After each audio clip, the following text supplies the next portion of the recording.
Hello नमस्कार, कैसे हो आप लोग? आई होप सब बढ़िया और मजे में होंगे। लास्ट क्लास के अंदर में मैंने आपको होमवर्क दिया था, शायद 2 क्वेश्चन होमवर्क दिए थे, बस छोटे छोटे 2 क्वेश्चन। चलो करके लेके आए 2 क्वेश्चन। और क्या है सभी ने?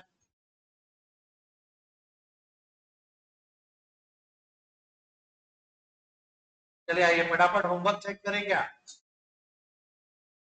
फटाफट होमवर्क चेक करते हैं। आज ज्यादा नहीं करवाऊंगा मैं। कल मेक श्योर कि आप लोगों ने होमवर्क किया है, ये चेक कर लिया, भी डन। नहीं नहीं, होमवर्क के अलावा पढ़ाऊंगी। सब भूल के चालू तो करने दो मेरे को। चला है स्टार्ट, चला है start. Charles limited, Charles limited,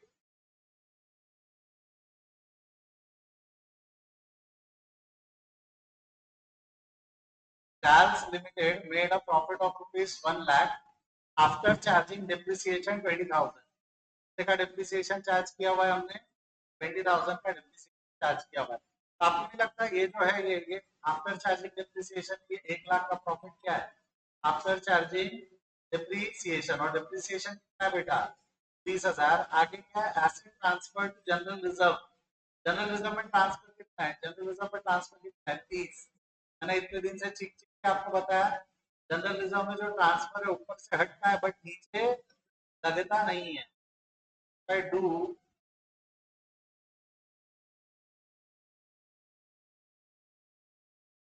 paid नहीं होता। जनरल रिजर्व पीएनएल में जाता है बट पेड नहीं होता, इसलिए वो हटता है, लगता नहीं है।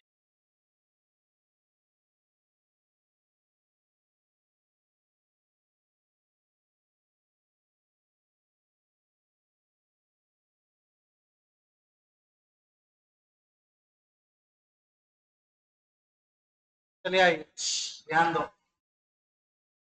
Charles limited made a profit, तो नेट प्रॉफिट आफ्टर टैक्स कितना हो गया आपका? 1 लाख। आगे क्या है उसके बाद में?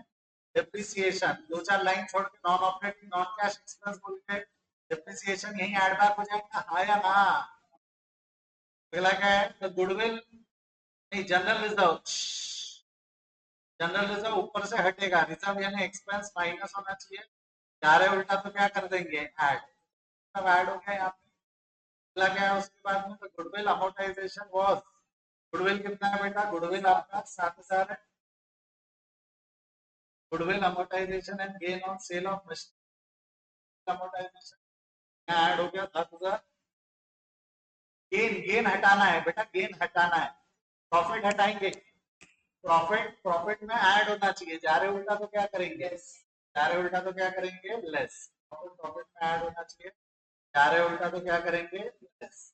Other information available to you, changes in the value of current asset. क्या दिया हुआ है? Trade receivable shows an increase, trade receivable बढ़ गया 3,000। एसेट बढ़ा है, अच्छी बात है बुरी बात है? अच्छी बात है, ऐड होना चाहिए। जा रहे उल्टा तो क्या करेंगे? लेस। तो चेंजेस इन वर्किंग कैपिटल में लेस ट्रेड रिसीवेबल। अगला है trade payable increase by 6,000। Trade payable liability, liability बढ़ी है, अच्छी बात है बुरी बात है? बुरी बात है, लेस होना चाहिए। जा रहे उल्टा तो क्या करेंगे? तो हो गया add, add increase in trade payable. अगला है प्रीपेड एक्सपेंस इंक्रीज। एसेट बढ़ा है, एसेट बढ़ा है, अच्छी बात है बुरी बात है? अच्छी बात है, एसेट बढ़ा है, अच्छी बात है, ऐड होना चाहिए। जा रहे उल्टा तो क्या कर देंगे? यस। जा रहे उल्टा तो क्या कर देंगे? Yes. Increase in prepaid expense. और last, outstanding expenses decrease. Outstanding expense और लाइबिलिटी, लाइबिलिटी कम होना अच्छी बात है बुरी बात है? अच्छी बात, अच्छी बात है तो क्या हो जाएंगे? अच्छी बात है, ऐड होना चाहिए। जा रहे उल्टा तो क्या करेंगे? लेस। कह रहे हैं डन। जनरल रिजर्व ऊपर से हटा है तो नीचे लगेगा कि नहीं लगेगा? क्या मैं उस तरीके से और भी कुछ आइटम है बोल रहा हूँ, अभी सुनो, ये कल क्लियर होगा। मैंने क्या बोला? ये वाले जो आइटम है डेप्रिसिएशन वाले, ये भी हटते हैं, नीचे लगते हैं। कहाँ लगेंगे? डेप्रिसिएशन कौन सी एक्टिविटी में लगेगा? Operating, investing, financing. इन्वेस्टिंग में लगेगा। गुडविल भी कहाँ लगेगा? Investing. Gain on sale of कहाँ लगेगा? ये लगता है, इसके दिखेंगे। But change in working capital को दूसरे इफेक्ट नहीं दिखते। चेंजेस इन वर्किंग कैपिटल और जनरल दूसरे इफेक्ट नहीं दिखते। क्लियर है यहाँ पर? इसको बैलेंस कर दे, करो फटाफट बैलेंस कितना रहा है 1,30,000, ये आ गया 154, प्लस माइनस किया तो कितना आ गया हमारा 154,800 और जीरो टैक्स जीरो है 154,800। कितने लोगों का सही है 154,800 सही है। अच्छी बढ़ू आगे।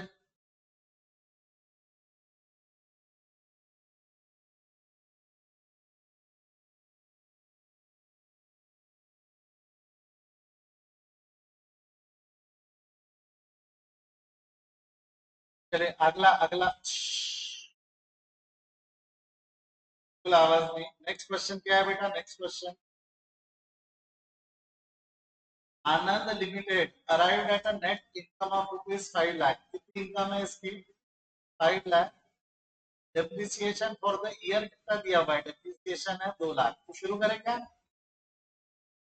नेट इनकम कितनी है इसकी, नेट इनकम। भक्तजनों से नम्र निवेदन है बातें करके क्लास की गरिमा को खराब ना करें।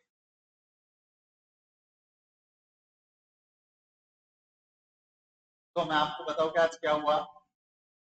11th की जो मेरी क्लास है एट वीक के, वहां पर कुछ बच्चे ऐसे हैं कि मछली पूरी क्लास को डिस्टर्ब कर रहे थे। मैंने थोड़ा ज्यादा ही डांट दिया, चारे चारों के चारों रो दिए ना। भी मैं डांट सकता हूँ कि एकदम बुला दूं आपको।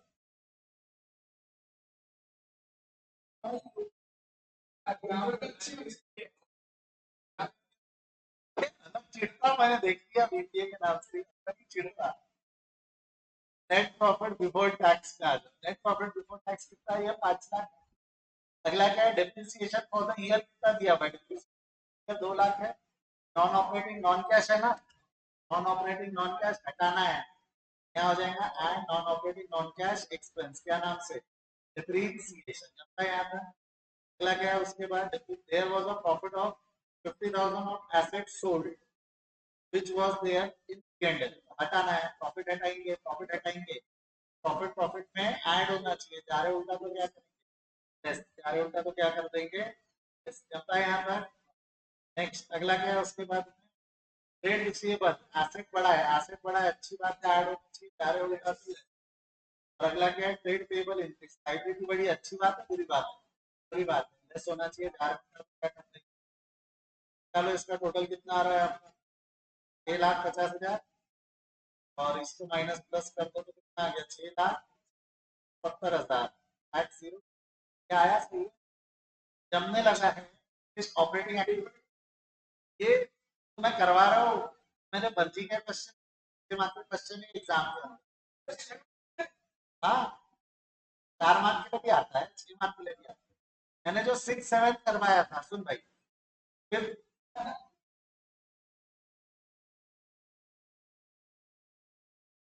जो मैंने 6-7 करवाया था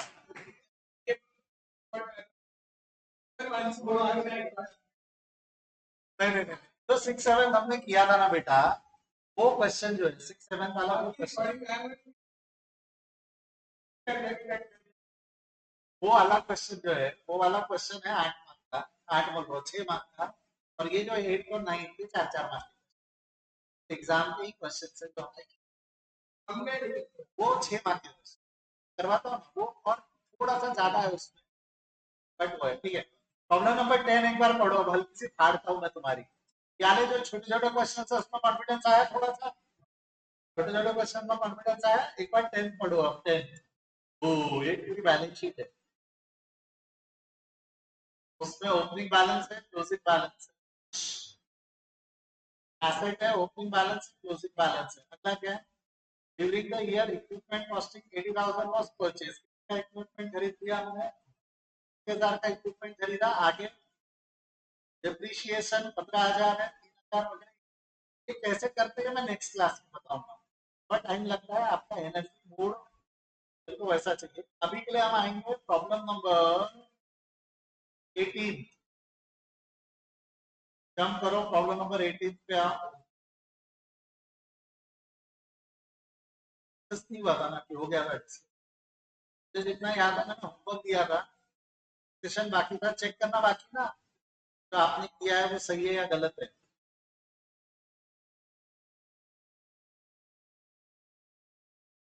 18, 19 और 20 ये डिस्कस करना बाकी है।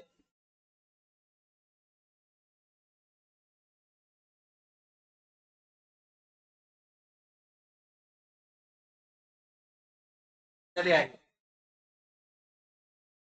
पढ़ना चालू करो। प्रॉब्लम नंबर 18 पढ़ो क्या दिया हुआ है। चला start.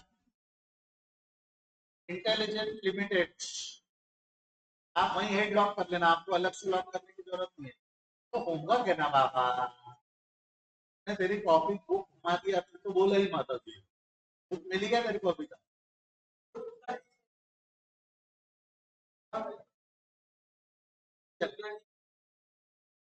Intelligent limited, please look into this. ये क्या लिखा हुआ है? Financial company, non financial company. Bye non financial company बोल रहा हूँ, इनका काम लोन देना लेना है। लोन देना लेना इनका काम नहीं। अगर हमें फाइनेंशियल कंपनी का काम ही लोन देना लेना होता और फिर वाले लोन पे जो इंटरेस्ट रहता है वो ऑपरेटिंग रहता, नॉन ऑपरेटिंग रहता। ऑपरेटिंग का काम लोन देना देना, का काम लोन देना देना। समझाया तो एक बार हाँ बोलेंगे, पक्का आगे बढ़ू यहाँ से। अब loan and advances given to the following and interest earn on them. क्या लिखा हुआ है? Loans and advances given to following and interest earn on them. मेरे को बताओ कौन है? सप्लायर को दिया। अगर हमने सप्लायर को दिया तो मेरे को पता सप्लायर यानी कौन हो गया? हमारे क्रेडिटर्स। क्रेडिटर्स को लोन दिया और उस पर इंटरेस्ट जो है ऑपरेटिंग एक्टिविटी, इन्वेस्टिंग या फाइनेंसिंग? ऑपरेटिंग। आपको लगेगा लोन दिया है ये तो इन्वेस्टिंग एक्टिविटी है। अगर सप्लायर को दिया, सप्लायर को दिया तो फाइनेंसिंग। इस तरह एम्प्लॉय को दिया, एम्प्लॉय भी कौन से एक्टिविटी में आएंगे? ऑपरेटिंग।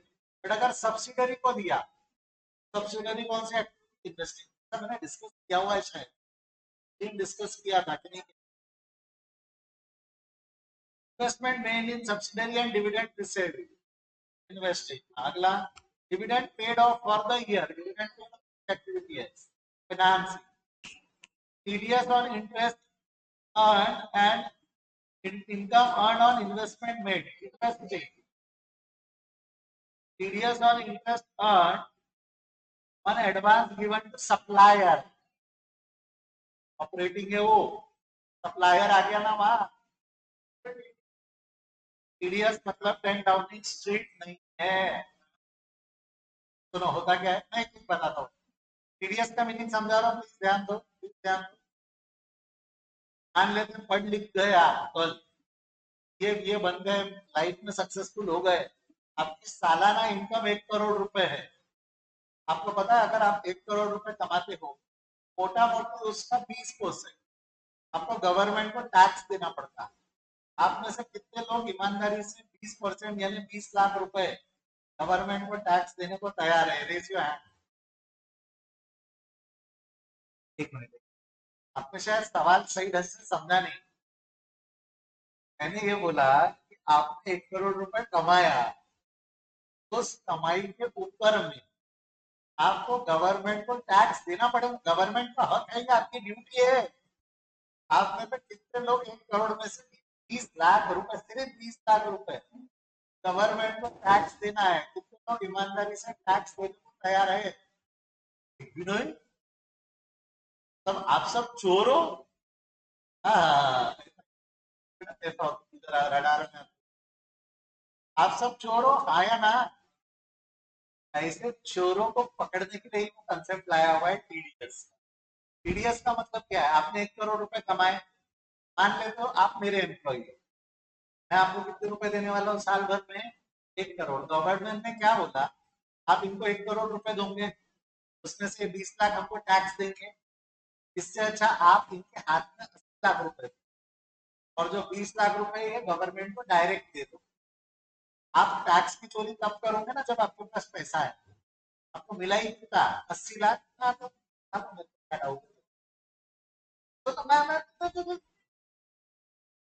इसमें मेरा तो कोई नुकसान नहीं है, मेरे को पहले भी 1 करोड़ रुपए देना, अभी भी 1 करोड़ देना है, बस 80 लाख आपको देना है, 20 लाख गवर्नमेंट को देना। आप बोलोगे, आप ऐसा बोलोगे कि सर हम मानते ही नहीं, हमको पूरे 1 करोड़ रुपए आप दो, मैं आपको नौकरी पे ही नहीं रखूंगा।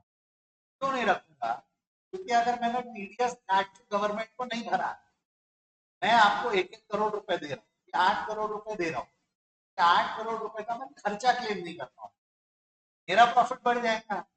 तो मैं आपको पूरे 1 करोड़ रुपए दूंगा, तो उस एक 8 करोड़ के ऊपर में मेरे को टैक्स भरना पड़ेगा गवर्नमेंट को।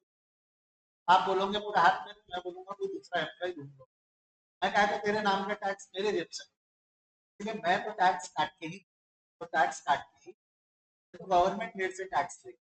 इसको क्या बोलते हैं? टैक्स ये आपका है कि मेरा है? टैक्स किसका है? आपका। टैक्स कहाँ पे डिडक्ट कर दिया? आपके हाथ में आने के बाद डिडक्ट किया कि सोर्स पे कर?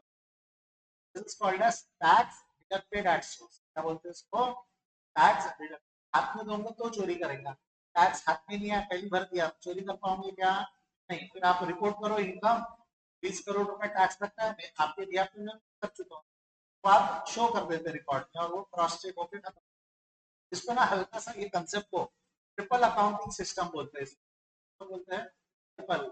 हल्का सा इंट्रोडक्शन दे रहा हूँ। डबल अकाउंटिंग समझता, debit credit, why it is called as triple accounting system. हम दोनों के डील में थर्ड पार्टी कौन इन्वॉल्व हो गई? दोनों के सैलरी के डील में कौन इन्वॉल्व होगी? गवर्नमेंट। गवर्नमेंट को वाया कनेक्ट कर दिया ना हमने, ट्रिपल अकाउंटिंग सिस्टम बोलते हैं ट्रिपल। तो this is applicable in TDS, applicable in GST, बहुत जगहों पे एप्लीकेबल अप्लाई किया। ये रहेगा यहाँ तक। जीएसटी में याद है कि इनपुट क्रेडिट मिलता था, याद है क्या इनपुट? उसमें भी मेरे को इनपुट क्रेडिट तब मिलेगा आपने मेरे से माल खरीदे। आपको इनपुट क्रेडिट तब मिलेगा जब मैं गवर्नमेंट को बताऊंगा कि मैंने बेचा। और अगर मैंने गवर्नमेंट को नहीं बताया, मेरी इनकम छुपाया, आप क्लेम कर पाओगे क्या? आप बोलोगे मेरे से माल खरीदा, मरा ना मैं। अगर मैंने छुपाया और आपने रिपोर्ट किया तो गवर्नमेंट मेरे घर पे रेट मारेगी। जीएसटी में ऐसा होता है। तो जीएसटी में लोग छुपाते नहीं, बिल ही कच्चा देते, बिल नहीं देते, मार्केट ऐसा फ्रॉड या करते। डाउट क्या है? भाई क्लियर हो गया? सर हम आपसे पैसा पूरा मांगेंगे तो हम आप मैच काम पे नहीं रखता, यही डाउट था ना? तो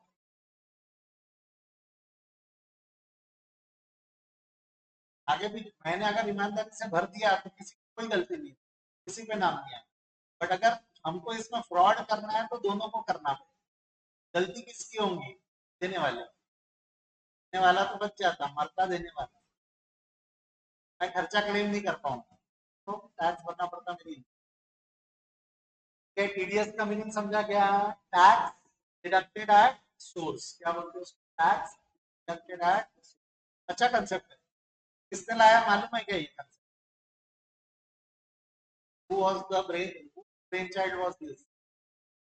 कमला सीतारमन।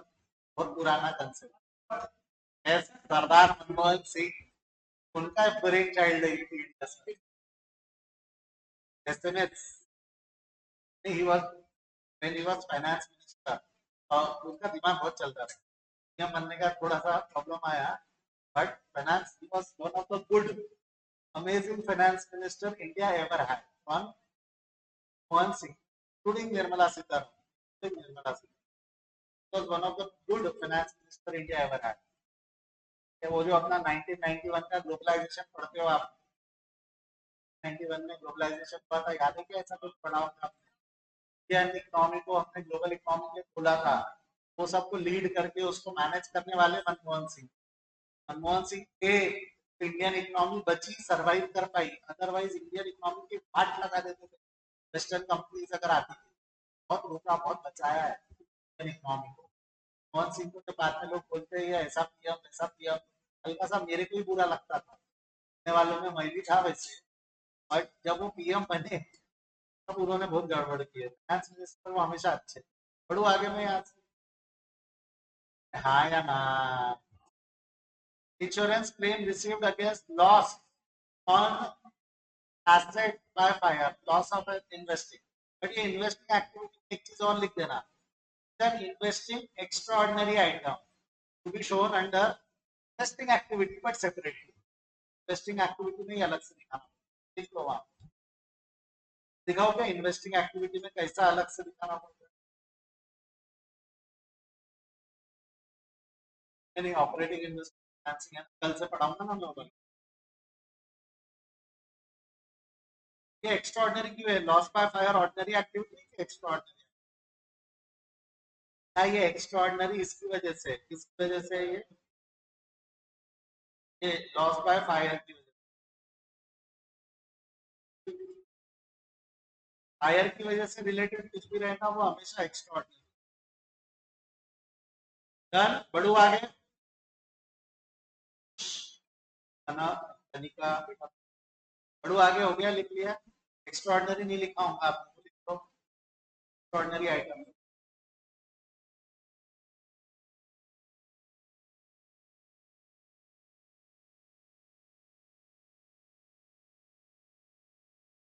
यूट्यूब में पूरा 12वीं लाइव डाल दूं मैं, मेरा घर कैसे चलेगा? 11वीं तक कोई फर्क नहीं पड़ता। अरे रिकॉर्ड करके इस बात मैं रिकॉर्ड कर रहा हूँ, आपको बैकअप मिल जाएगा। हाँ, दे दूंगा आपको, बैकअप में दे दूंगा। आप पे मिलेगा, आपको बैकअप कहाँ मिलने लगेगा? आप 11वीं में आप दिया था कि नहीं दिया था मैंने? अभी दे दूंगा। 12वीं में आपका ऐप के लिए बैकअप अब आपका ऐप पे मिलेगा। इसके बाद 3 चैप्टर डाल चुका हूँ मैं। कैश फ्लो भी आधा डाल दूँ, पूरा डाल दूंगा एक बार का। बाद आपको बैकअप कहाँ मिलेगा? ऐप पे। ठीक है, बढ़ू आगे यहाँ से। नेक्स्ट, चलो आ जाओ, फटाफट बताओ यहाँ से सीधे सीधे। परचेज ऑफ मशीनरी, बोलो परचेज ऑफ मशीनरी। ऑपरेटिंग बोल नाला है, इन्वेस्टिंग है। Procedure from issue of equity shares, financing. Cash से, procedure from long term borrowings, financing.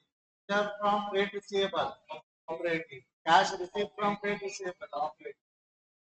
Trading commission, operating. OA लिखते जा, O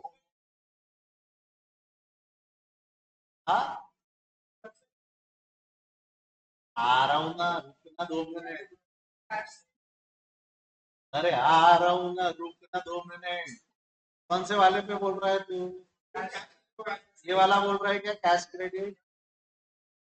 नहीं, कैश सेल कैश इक्विवेलेंट नहीं रहता, कैश सेल ऑपरेटिंग रहता। कैश इक्विवेलेंट बताता हूँ ना, आइटम कैश इक्विवेलेंट। तो पेशेंस रखना। Purchase of investment, redemption of preference shares, cash purchase. ऐसा है, अगर वो कैश परचेज है और वो कैश इक्विवेलेंट है, कैश तो हर ट्रांजैक्शन में हो, हर ट्रांजैक्शन कैश इक्विवेलेंट नहीं हो जाएगी क्या मेरे बच्चे? जाके तेरा डाउट क्या था? मेरे को नहीं समझा, मेरे को सबका डाउट है, मेरे को नहीं समझा। क्वेश्चन था कि कैश से कैश इक्विवेलेंट क्यों नहीं है, यही क्वेश्चन था तेरा। हमारा क्वेश्चन क्या था?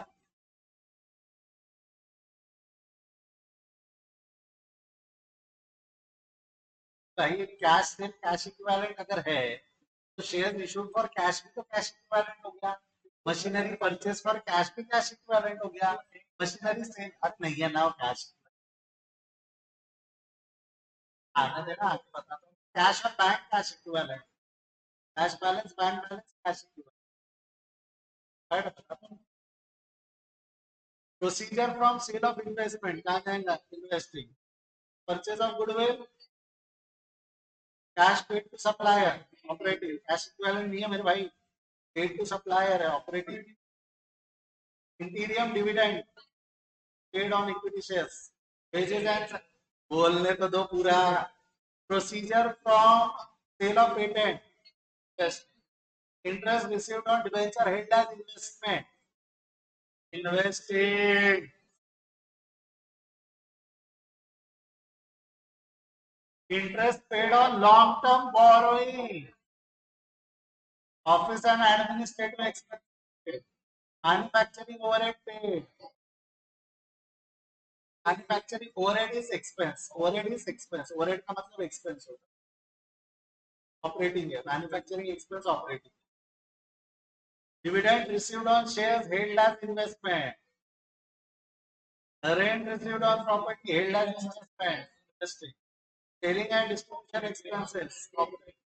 income tax paid, dividend paid on preferred shares, underwriters commission, financing, shares issue करवाते ना, शेयर्स जो कमीशन लगता है वो कमीशन अंडरराइटर्स इशू करवाते वक्त, खरीदते वक्त नहीं, खरीदते वक्त ब्रोकरेज लगता है, इशू करते वक्त कमीशन लगता है, खरीदते वक्त ब्रोकरेज और purchase of invested, rent paid operating, brokerage paid on purchase of investment, bank overdraft operating, bank overdraft जो रहता है वो शॉर्ट टर्म लोन है, शॉर्ट टर्म लोन है मतलब current asset, cash and cash वो करंट सॉरी करंट लाइबिलिटी है, कौन सी एक्टिविटी लेंगे ऑपरेटिंग, कैश क्रेडिट बैंक से लोन लिया ओवरड्राफ्ट, दोस्त से लोन लिया तो कैश ऑपरेटिंग, ऑपरेटिंग बैंक से जाके लोन लिया ना शॉर्ट टर्म के लिए, बैंक ओवरड्राफ्ट, अरे एक हफ्ते के लिए पैसे दे, दोस्त को बोलते ना एक हफ्ते के लिए, उसको क्या बोलते हैं कैश क्रेडिट, वो भी कौन सी एक्टिविटी है ऑपरेटिंग, शॉर्ट टर्म है ना वो,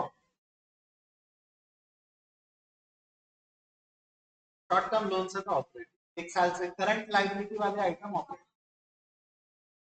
शॉर्ट टर्म डिपॉजिट, ये बाबा शॉर्ट टर्म डिपॉजिट नहीं, यहाँ दोगलापन है इनका, ये इन्वेस्टिंग है, तो क्यों मैं बताता हूँ, जब हम लोन लेते हैं तो ऑपरेटिंग है, डिपॉजिट हमने लिया है कि दिया है तो वो एसेट हो जाता है, वो इन्वेस्टिंग, मैं वही बोल रहा हूँ, लाइबिलिटी में दोगलापन है उनका, एसेट में उल्टा है, बेटा याद रखना पड़ेगा, लाल कलर से इसलिए लिखा हो एग्जैक्टली करंट एसेट है, बट फिर भी इसको क्लासिफाई किया हुआ है डिपॉजिट में, उसका कारण है AS3 नहीं है उसका कारण, उसका कारण शेड्यूल 3 है, उसका कारण क्या है, क्योंकि डिपॉजिट्स जो है, डिपॉजिट्स को शेड्यूल 3 स्पेसिफिकली बोला है, ये स्पेसिफिक आइटम के लिए, काय के लिए specific, it has to classified into investment. Next आगे बढ़ रहा हूं मैं, मार्केटेबल सिक्योरिटी है ना, मार्केटेबल सिक्योरिटी मैंने आपको बार बार चीज को बोला है, कैश एंड कैश इक्विवेलेंट में 3 आइटम जाएंगे, तो कैश एंड कैश इक्विवेलेंट में कितने आइटम जाएंगे, 3, पहला आइटम है कैश, दूसरा आइटम है बैंक, और तीसरा आइटम है मार्केटेबल सिक्योरिटी। मार्केटेबल सिक्योरिटी मतलब जो 3 महीने से कम में कन्वर्ट हो जाए कैश में, 3 महीने से कम में काय में कन्वर्ट हो जाए कैश में, मार्केटेबल सिक्योरिटी बोलते हैं। फाइनेंसिंग नहीं लिखा मैंने, क्या लिखा cash equivalent, but 3 he item, definition में ही लिखा है 3 आइटम, मैंने कैश इक्विवेलेंट तो बात, रुको रुको 2 मिनट थाम ना, मेरे पास तो ASP है ना, मैं तो आपको AS पढ़ाकर दे सकता हूँ,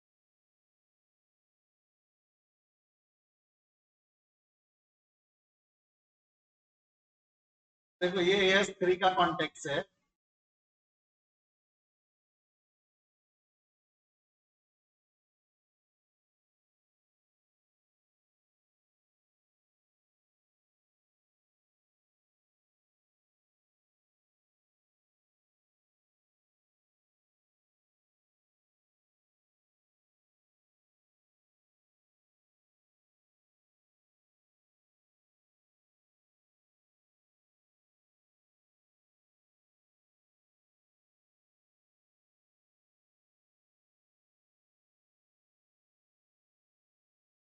आगे देखो AS3 में ये डेफिनेशन दी हुई है, पढ़ो क्या दिया हुआ है,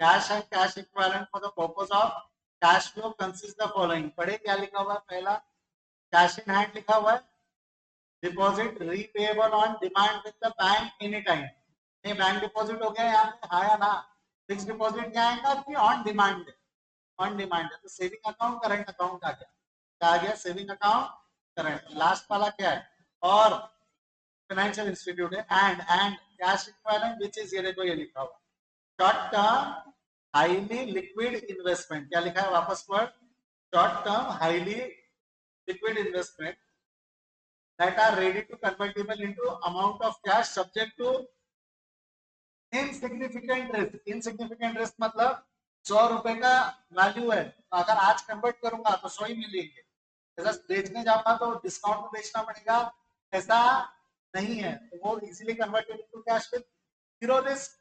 उसका एग्जांपल दिया है। शॉर्ट टर्म का मीनिंग क्या है? Short term is one which is due to be matured in 3 month. अब इससे मेरे पे मत झगड़ो, ये मैंने बोला। मेरे हिसाब से मार्केटेबल सिक्योरिटी फाइनेंसिंग होनी चाहिए। अब वापस बोल रहा हूँ, मार्केटेबल सिक्योरिटी क्या होनी चाहिए? फाइनेंसिंग। बट ES3 में बोला ना उसने कैश इक्विवेलेंट में हम मार्केटेबल सिक्योरिटी डालेंगे। मैं क्या करूँ? सर लॉजिक बताओ। लिखा है, लॉजिक तो ये रहेगा ना, लिखा है तो मेरे तरफ से थोड़ी बोलूंगा डाल दो फाइनेंस। जब उसने स्पेसिफिकली डेफिनेशन में ऐड किया है, आपको नहीं लगता ये एंड डाल के ऐड किया है उसने? आपको मार्केटेबल सिक्योरिटी को क्या लेके चलना पड़ेगा? क्या सीखना है? क्या उसको मैं फाइनेंस ले सकता हूँ क्या? नहीं ले सकता। समझ में आया क्या अभी आपको? यस और नो? पक्का? आगे बढ़ू यहाँ से। Last, refund of income tax कौन सी एक्टिविटी है? खत्म नहीं हुआ, खत्म नहीं हुआ, एक और है, एक और। 20, प्रॉब्लम नंबर 20। 20 पे आ जाओ। 20, interest paid by financial enterprise.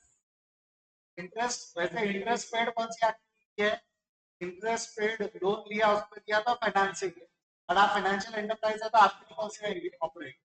Non financial किया वो फाइनेंसिंग। फाइनेंसिंग एंटरप्राइज के लिए इंटरेस्ट देना देना दोनों ही ऑपरेटिंग हो जाते हैं। TDS on interest receive from subsidiary. Investing यहाँ बोला नहीं है फाइनेंसिंग कंपनी है तो नॉन फाइनेंसिंग मानना। Deposit with the bank in term of 2 years। Investing. Insurance claim receive toward the loss of machinery. Investing but कौन सी एक्टिविटी? एक्स्ट्राऑर्डिनरी। और bad debt return of. Bad debt return of पहले cash है non cash? आपको क्या लगता है ये show होगा कि नहीं होगा? ऐसा ऑपरेटिंग में डाल दो, उसके नीचे लाइन लिख दो। It is a non cash item which is adjusted from net profit. Net profit से हटाने के लिए एडजस्ट होता है under the indirect method. Direct में तो आता भी नहीं है, डायरेक्ट मेथड से हटाना। जैसा डेप्रिसिएशन, डेप्रिसिएशन इन्वेस्टिंग है बट ऑपरेटिंग से भी तो हटता है ना। देख लो।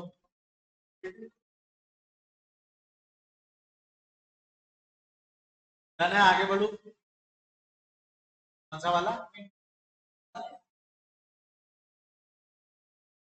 ये पिछले वाला 19 क्या देखना है? तो फटाफट लिख 19। हुआ क्या?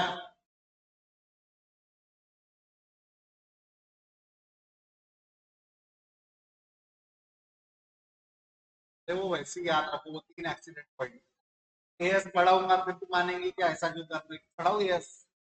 एएस में लिखा है बाबू, एएस में भी नहीं लिखा है, वो शेड्यूल 3 में लिखा है। प्रॉब्लम ये हमारे को कंपनी अकाउंट्स है, हमको उसको इन्वेस्टिंग मानना पड़ेगा। आपको नहीं लगता क्या कोई कारण से मैंने इनको लाल किया हुआ है? हमको ये ऐसे ही याद करना है। ये भी लाल कर देता हूँ मैं, मार्केट में लाल। मैटर ही खत्म। तो जब कल क्वेश्चन कराऊंगा तब समझ। हाँ, करेक्ट आंसर। इसीलिए तो बोल रहा हूँ ना, कल क्वेश्चन कराऊंगा तब समझेगा। बढ़ो आगे। ये लिख लिया है। प्रॉब्लम नंबर 20 हो गया है क्या? 21 लास्ट क्वेश्चन है, मैं करवा देता हूँ। छोटू सा ही क्वेश्चन है, 3 मिनट लगेंगे। सुन लो मेरी बात, मैं ये समझा चुका हूँ आपको। X limited purchase the debentures of ₹10 lakh. 2 minute ध्यान दो। which are redeemable, underline करो क्या है? which are redeemable within 3 months. How will you show into AS3 while preparing the cash flow statement? मैं आपको बोल रहा हूँ इन्वेस्टमेंट है, redeemable within 3 months।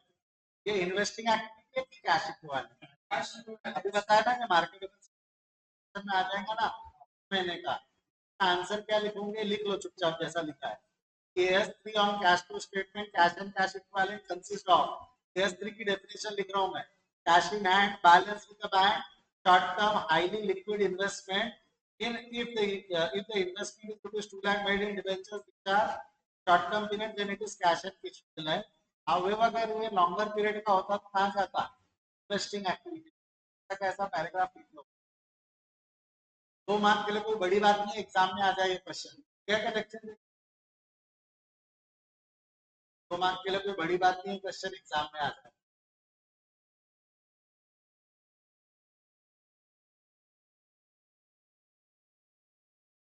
स्कूल कौन सा है? जाता है कि नहीं जाता?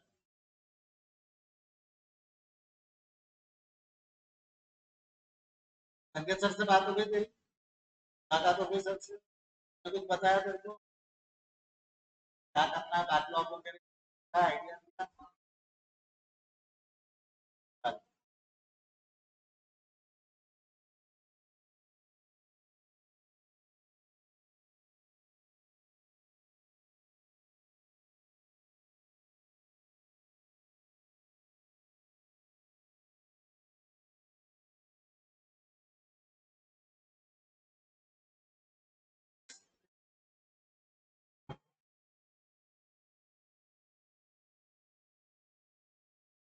इनकी फीस बची है फीस भर दो रे देना है सबको।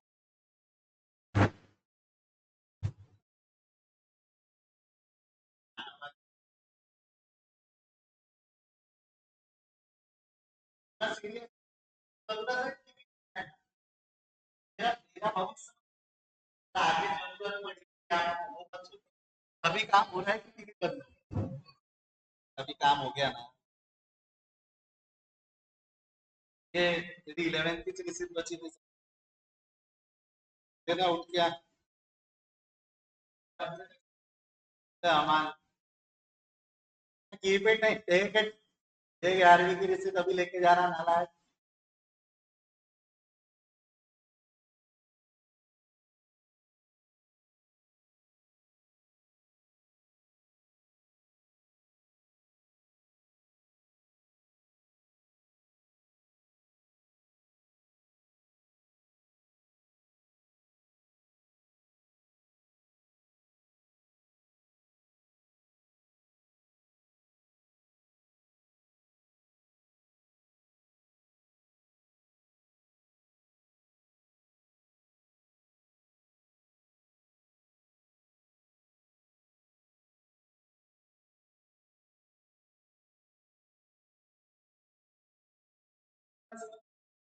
डन है। खाना बोल मेरे भाई बहन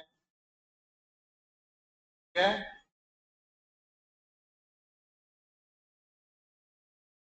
आज यही रुकते हैं।